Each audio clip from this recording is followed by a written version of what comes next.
दोस्तों सबसे पहले इसको सुनिए, ये जो हमारे अनिरुद्धाचार्य महाराज जी हैं उनके लिए बहुत उल्टा सीधा बोल रहा है। एक फौजी है ये, जी हाँ दोस्तों, देखने में फौजी लगा। भूतने के सही से बोला कर। और महिलाओं से पूछता, महिलाओं से कहता है हाँ बताइए आपकी शादी हो गई? तो कहती हाँ गुरुजी हमारी शादी हो गई है। तो कहला तुम्हारे कितने पति हैं?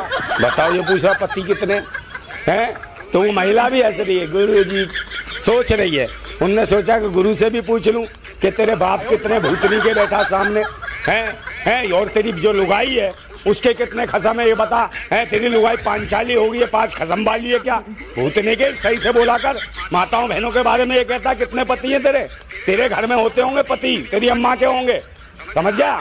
देश में जो बेचारी हमारी माताएं बहनें गरीब चली जाती हैं अंधविश्वास में, मगर उनका अंधविश्वास धीरे धीरे हटेगा। अच्छा। इन पाखंडियों से, गोबर भक्तों से। अबे ये निकला ही गोबर में से था। अच्छा, समझे? तो इसकी माँ बताई काय में से निकला था, भूतनी का कलिंग वाले बाल आगे गोबर की तरह लपेटा हुआ है। बाबा की याद नचनियाओं की तरह चलता है, ऐसे लगता है जैसे वो बीच वाले बंदे होते हैं। अच्छा। राष्ट्रीय समलैंगिक संघ का है, समझे? उसी स्टाइल से आंखें, नैन नक्श देखो इसके, हरकतें। अरे यार तो हरकतों की बात कर रहा है। मीठा मैं बस इतना ही सुनाना चाहूंगा इस गधे की वीडियो। ये जो है इतनी ज्यादा बातें बोल रहा है अनिरुद्धाचार्य महाराज जी के बारे में कि भाई तेरी जो है बीवी के होंगे, तेरी जो घरवाली के इतने खसम होंगे। मैं तुझे बता दूं, जब नॉलेज नहीं होती ना किसी चीज की तो ऐसे ही बोलते हैं, तेरी तरह ही बोलते हैं। और जो बात कर रहा है कि भाई माताएं बहनों से पूछते हैं कि भाई तुम्हारे कितने पति हैं, तुझे पता है वो किस लिए पूछा गया था? हाँ, अरे तू पहली बात तो मैं तुझे बता दूं क्यों पूछा गया था। क्योंकि तेरे जैसे बहुत सारे लोग हैं जो कि आए दिन अनिरुद्धाचार्य महाराज जी को उल्टा सीधा बोलते रहते हैं। जब एक महिला आई थी अनिरुद्धाचार्य महाराज जी के पास में और वो महिला पूछ रही थी कि मतलब भगवान और भगवानों के बारे में कुछ कह रही थी, तो जब महाराज जी ने बताया था कि भगवान सिर्फ एक होता है, एग्जाम्पल के तौर पर उन्होंने एक बात पूछी थी कि तुम मुझे बताओ कि तुम्हारे कितने पति हैं, तो उसने बताया था फिलहाल तो एक ही है। तो जब जो अनिरुद्धाचार्य महाराज जी हैं उन्होंने ये बोला था कि जब एक पति है, आगे भी आपका एक ही पति रहेगा, तो भगवान भी एक ही है। और तेरे जैसे नासमझ अनपढ़ लोगों को पूरी बात सुननी नहीं होती, तुझे जो है अपना आकर के ज्ञान पेलना है। और मैं दोस्तों एक बात बता देना चाहता हूँ, ये कोई फौजी नहीं है। हाँ, ये कोई फौजी नहीं है। यहाँ पर ये जो है इंडियन आर्मी की जो ड्रेस है उसका ये अपमान कर रहा है, इस वर्दी का अपमान कर रहा है। और मुझे समझ नहीं आता ऐसे लोगों पर कानूनी कार्रवाई क्यों नहीं होती है।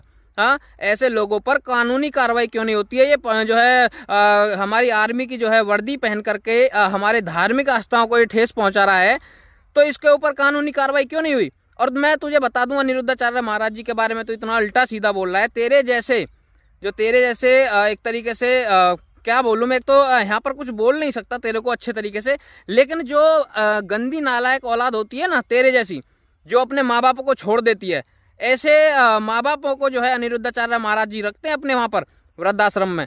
और मुझे ऐसा लगता है तेरे जो चाल चलन है, तेरा जो रहने सहने का जो मुझे तरीका लग रहा है, जिस तरीके से तू बात कर रहा है, तेरी माताजी भी बहुत जल्दी वृद्धाश्रम में आने वाली है। और मुझे लगता है तेरी माताजी का भी जो देखभाल है वो अनिरुद्धाचार्य महाराज जी करेंगे। अरे वो व्यक्ति जो है 285 माओं का जो है देखभाल करते हैं, उनको अपने वृद्धाश्रम में रखते हैं। और तेरे जैसे लोग क्या कर रहे हैं? तेरे जैसे लोग उनको जो है उल्टा सीधा बोल रहे हैं।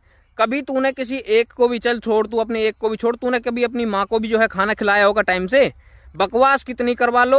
सबसे बड़ी बात यह है दोस्तों, ये जो है फौजी नहीं है, इसने जो है फौज की वर्दी पहन करके ये फौज की वर्दी को बदनाम कर रहा है। इसके ऊपर कानूनी कार्रवाई होनी चाहिए। और दूसरी बात यह है कि इसे थोड़ा सा और जवाब दे दूं, जो अनिरुद्धाचार्य महाराज जी करते हैं, 285 वृद्ध माँ हैं जिनकी वो सेवा करते हैं, 150 के करीब बच्चे हैं जिनको वो पढ़ाते हैं, लिखाते हैं, और सब कुछ उनका वहीं पे होता है। और बता दूं गौ माता की सेवा करते हैं, और इतने सारे जो जरूरतमंद आते हैं उनको वहां पर जो है भोजन वगैरह सब कुछ करवाते हैं। और जिसको भी जैसी भी हेल्प चाहिए होती है वो अनिरुद्धाचार्य महाराज जी देते हैं। लेकिन तुम जैसे जो गोबर असलियत में तुम्हारे दिमाग में भरा हुआ है, तो तुम जैसे गोबर वाले लोगों के पास में यही बातें रहती हैं कि भाई पाखंडी है, ये है, वो है। पता कुछ होता नहीं है कि भाई बंदे ने पूछा क्यों है, कैसे पूछा है, और उसका जो है उसके बाद क्या बोला है। लेकिन आओगे और ज्ञान पेलना चालू कर दोगे, हद हो गई है। मतलब बिल्कुल कतई समझ ही नहीं आता तुम जैसे लोगों को। अरे जो अनिरुद्धाचार्य कर रहा है, जो वो बंदा कर रहा है, तूने जो कहा है कि भाई बीच का है, अरे तुझसे बढ़िया है भाई। बीच का तो मुझे तू लग रहा है, बीच का तो मुझे तू लग रहा है, जो कि दूसरों की मदद करने की जो वीडियोज आती हैं सामने, उनका देखने के बाद भी उनके बारे में इस तरीके से बोल रहा है। तो बीच का है तू। तो जितना हो सके इस वीडियो को आगे तक पहुंचाइए, इस बंदे के पास पहुंचाइए और पुलिस प्रशासन तक भी इस वीडियो को पहुंचाइए। पहले इसकी जांच करी जाए ये सच में फौजी है भी या नहीं, क्योंकि देखिए जो फौजी होते हैं ना वो किसी की धार्मिक आस्थाओं को ठेस नहीं पहुंचाते। और दूसरी बात यह है कि भाई वो बिल्कुल भी उनके पास समय नहीं होता कि वो आकर के जो है इस तरीके की बातें करें और जो है अपनी फौज की वर्दी पहनकर करें।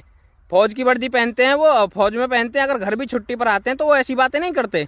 लेकिन ये आए दिन सनातनियों के ऊपर कुछ ना कुछ बातें बोलता रहता है, हमारे जो कथावाचक है उन पर बोलता रहता है। तो इसकी कार्रवाई जो है होनी चाहिए और मतलब इसका जो है जांच होनी चाहिए, एक तरीके से जांच इसकी करी जाए फौजी है भी या नहीं। अगर ये दोषी पाया जाता है, फौज की वर्दी को बदनाम कर रहा है, तो इसको ऊपर जो है बढ़िया से कार्रवाई हो और इसको सजा मिले। जितने भाई इस वीडियो को देख रहे हैं आगे तक पहुंचाओ। सही भाइयों को जय श्री राम, हर हर महादेव।